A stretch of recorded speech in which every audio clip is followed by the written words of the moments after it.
시간이 되었습니다. 다 같이 사도신경으로 신앙 고백하시며 2023년 1월 17일 화요일 새벽 기도에 함께 시작하겠습니다. 나는 전능하신 아버지 하나님, 천지의 창조주를 믿습니다. 나는 그의 유일하신 아들, 우리 주 예수 그리스도를 믿습니다.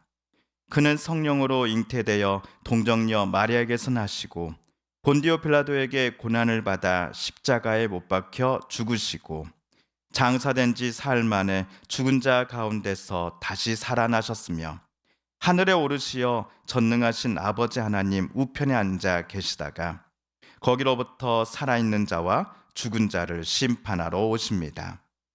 나는 성령을 믿으며 거룩한 공교회와 성도의 교제와 죄를 용서받는 것과 몸의 부활과 영생을 믿습니다. 아멘. 오늘 우리 함께 읽을 기록된 하나님 말씀 민수기 제19장 11에서 22절까지의 말씀입니다. 사람의 시체를 만진 자는 이레 동안 부정하리니 그는 셋째 날과 일곱째 날에 제물로 자신을 정결하게 할 것이라. 그리하면 정하려니와 셋째 날과 일곱째 날에 자신을 정결하게 하지 아니하면 그냥 부정하니 누구든지 죽은 사람의 시체를 만지고 자신을 정결하게 하지 아니하는 자는 여호와의 성막을 더럽힘이라. 그가 이스라엘에서 끊어질 것은 정결하게 하는 물을 그에게 뿌리지 아니하므로 깨끗하게 되지 못하고 그 부정함이 그대로 있음이니라.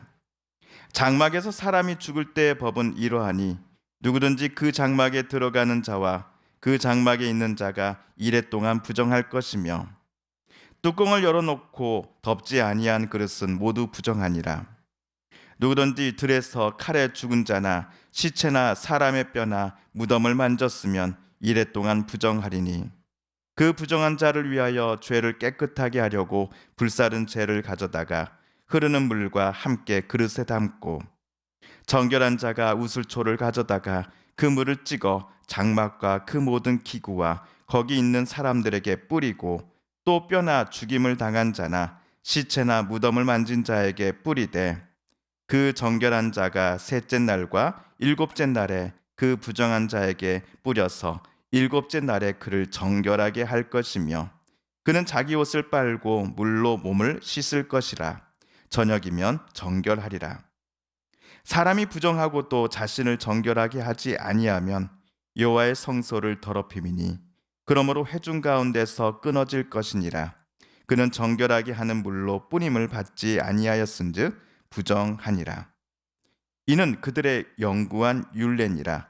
정결하게 하는 물을 뿌린 자는 자기의 옷을 빨 것이며 정결하게 하는 물을 만지는 자는 저녁까지 부정할 것이며 부정한 자가 만진 것은 무엇이든지 부정할 것이며 그것을 만지는 자도 저녁까지 부정하리라. 아멘. 지난주 금요일 하나님은 아론의 아들 엘르아살로 하여금 흠없는 온전한 붉은 암송아지 한 마리를 진영 밖에 데리고 나가 잡을 것을 모세를 통해 지시하셨습니다. 이때 추가로 두 사람이 이 예식에 동참하지요. 두 사람은 엘르아살의 지시로 암송아지를 잡고 또는 불태웁니다.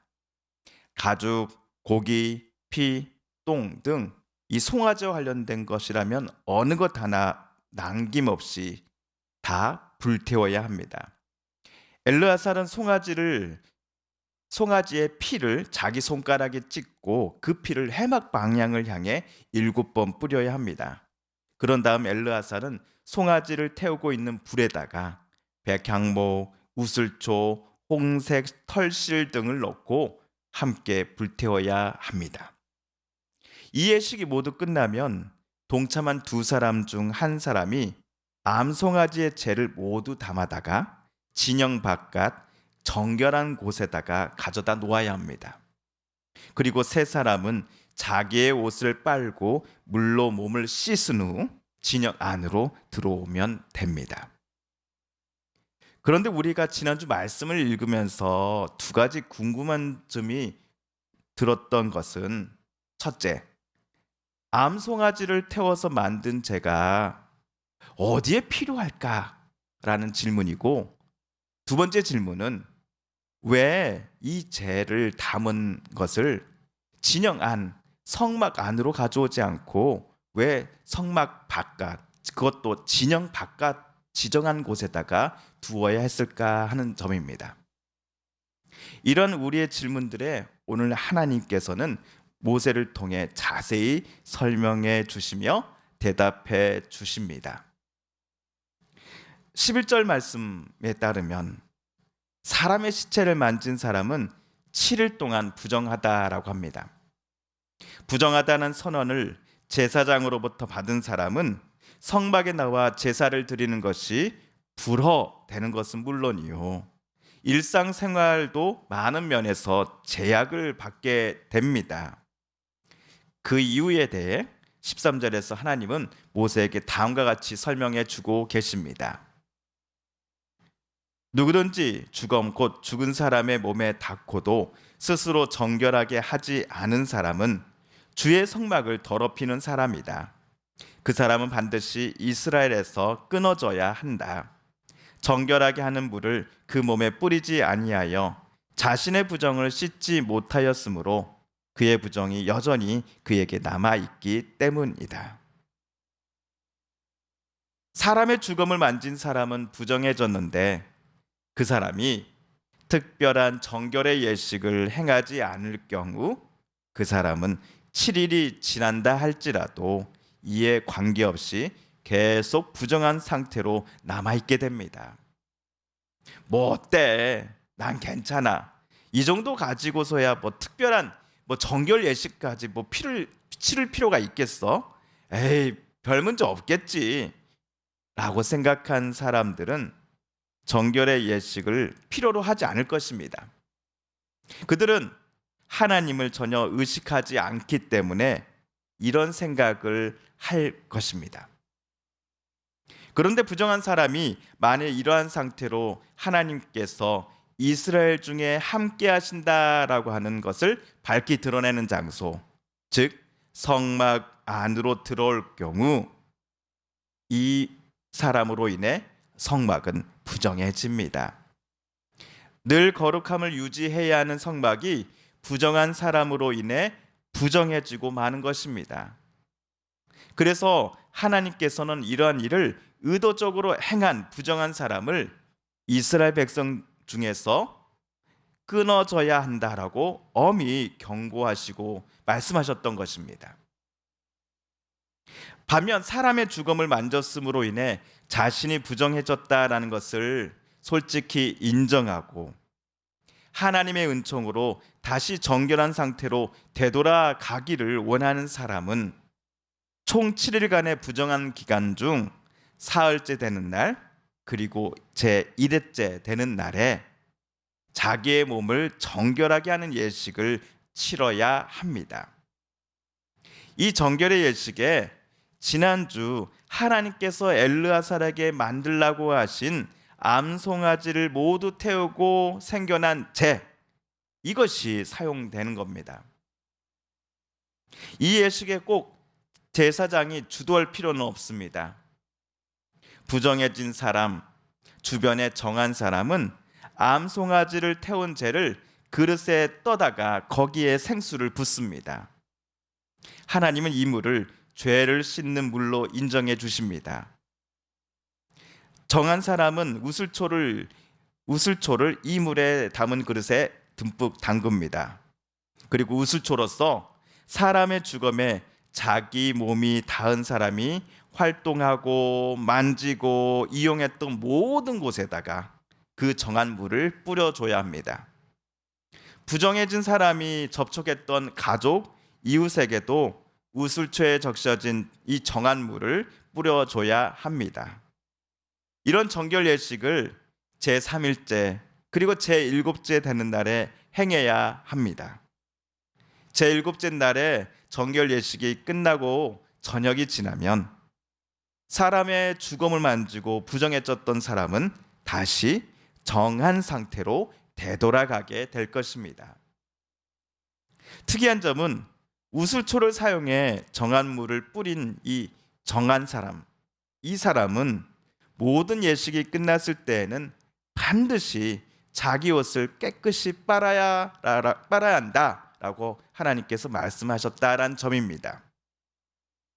그가 부정한 사람과 신체 접촉을 했기 때문이 아니라 정한 사람이 정결하게 하는 물에 자기 몸이 계속 다 있었기 때문이다라고 하나님 말씀하십니다. 아마도 정결하게 하는 물은 죽은 암송아지를 태워서 만든 재가 들어가 있기 때문인 것 같습니다. 오늘 우리가 읽은 민수기 말씀 본문에서 어떠한 부정함도 이스라엘 모든 이들이 절대로 가볍게 간주해서는 안 된다라는 점을 하나님 모세에게 강조하여 말씀하고 계십니다. 하나님께서 이스라엘 백성 공동체에게 요청하셨던 것은 거룩함이었기 때문입니다. 거룩함이란 죄로부터 이스라엘 백성들이 구별된 삶을 살아가는 것을 가리킵니다. 물론 사람 스스로 거룩해질 수는 없습니다. 사람은 연약할 뿐만 아니라 의도하지 않았던 부정함을 야기하는 말과 행동 등을 분명 행할 때가 있기 때문입니다. 하지만 자신의 연약함 또는 부정함을 하나님 앞에 그리고 사람 앞에 인정하고 정함의 단계로 되돌아가고자 하는 그 사람에게는 하나님께서 은혜를 베풀어 주십니다. 정결의 예식을 통해 부정함의 상태에서 벗어나고자 하는 사람을 하나님은 정함을 선언해 주십니다. 이 정함의 예식에 암송아지를 완전히 태운 재를 사용하라고 하나님은 모세를 통해 이스라엘 백성들에게 명령하십니다. 그런데 저와 여러분에게는 더 이상 암송아지를 태운 재 그리고 정함의 물이 필요치 않습니다. 하나님의 아드님 예수 그리스도께서 친히 화목제물과 속죄제물이 되셨기 때문입니다. 이를 두고서 사도 요한은 그가 쓴 첫 번째 편지에서 이렇게 말했습니다. 그러나 하나님께서 빛 가운데 계신 것과 같이 우리가 빛 가운데 살아가면 우리는 서로 사귐을 가지게 되고 하나님의 아들 예수의 피가 우리를 모든 죄에서 깨끗하게 해 주십니다. 우리가 죄가 없다고 말하면 우리는 자기를 속이는 것이요 진리가 우리 속에 없는 것입니다. 오늘 이 아침 우리는 내 속의 연약함과 여전히 남아있는 죄악의 모습들을 하나님 앞에 솔직히 고백해야 하겠습니다. 우리가 우리 죄를 자백하면 하나님은 신실하시고 의로우신 분이셔서 우리 죄를 용서하시고 모든 불의에서 우리를 깨끗하게 해 주실 분이시기 때문입니다. 그러므로 오늘 하루도 하나님의 은총과 자비하심 속에서 살아가기를 소망하면서 이 시간 우리 속의 연약함과 아직 용서를 구하지 않았던 모습들을 이 아침 하나님 앞에 고백하는 기도를 드리시면 어떻겠습니까? 주님께서 가르쳐 주신 기도를 드리며 오늘 말씀 묵상을 모두 마칩니다. 하늘에 계신 우리 아버지, 아버지의 이름을 거룩하게 하시며 아버지의 나라가 오게 하시며 아버지의 뜻이 하늘에서와 같이 땅에서도 이루어지게 하소서. 오늘 우리에게 일용할 양식을 주시고 우리가 우리에게 잘못한 사람을 용서하여 준 것 같이 우리 죄를 용서하여 주시고 우리를 시험에 빠지지 않게 하시고 악에서 구하소서. 나라와 권능과 영광이 영원히 아버지의 것입니다. 아멘. 사랑하는 성도 여러분, 성삼위 하나님께서 오늘 민수기 말씀을 읽고 묵상하는 저와 여러분의 마음을 열어주시고 말씀 속에 새겨진 하나님의 음성과 뜻을 깨닫게 해 주셨으니 오늘 이 시간 우리가 깨닫고 또한 다짐한 바대로 그렇게 살아가게 해달라고 오늘 우리가 함께 읽은 말씀을 붙잡고 하나님 앞에 기도드리길 원합니다. 우리 성도님들과 가족들 중에 또한 이웃분들 중에 하나님의 고쳐주심 또 하나님의 치료하여 주심을 놓고 간절함으로 기도하는 분들이 계십니다. 이 시간 우리도 같은 마음 같은 뜻으로 함께 하나님 앞에 기도 드리겠습니다. 마지막으로 우리가 가지고 나온 간절한 기도 제목, 하나님께 아뢰며 하나님의 은혜 보좌 앞으로 더 가까이 나아가겠습니다. 함께 기도합니다.